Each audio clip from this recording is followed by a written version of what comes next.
الله الرحمن الرحيم. الحاقة ما الحاقة، وما أدراك ما الحاقة. كذبت ثمود وعاد بالقارعة.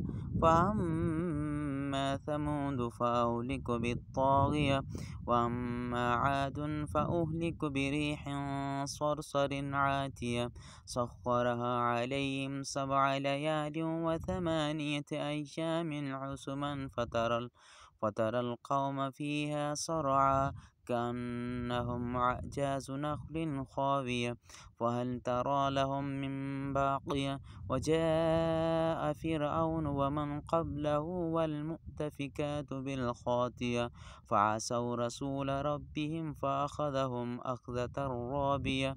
إنا لما طغى الماء حملناكم بالجارية لنجعلها لكم تذكرة وتعيها أذن واعية.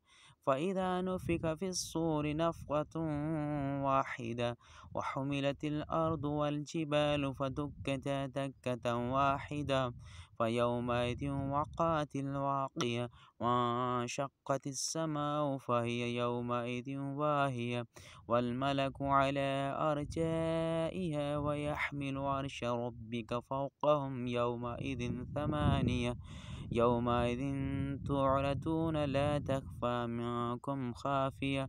فأما من أوتي كتابه بيمينه فيقول هاؤم اقرءوا كتابيه إني ظننت أني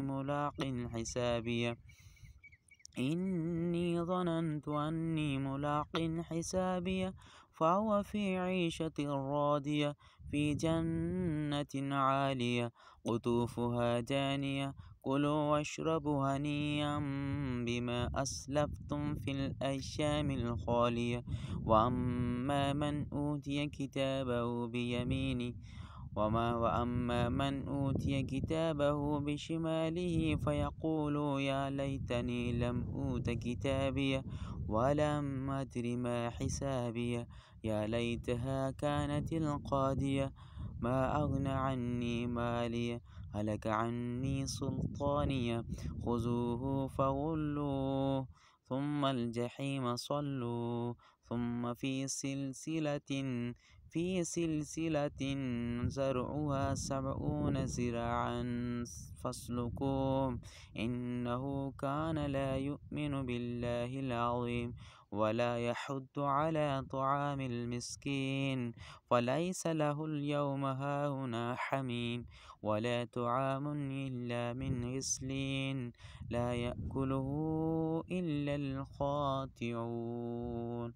فلا أقسم بما تبصرون وما لا تبصرون إنه لقول رسول كريم وما هو بقول شاعر قليلا ما تؤمنون ولا بقول كاهن قليلا ما تذكرون تنزيل من رب العالمين.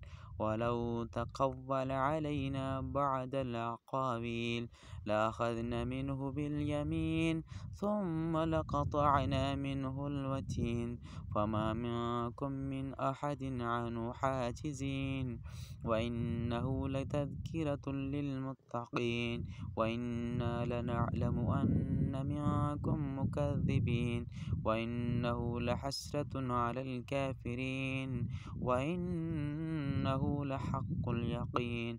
فسبح باسم ربك العظيم.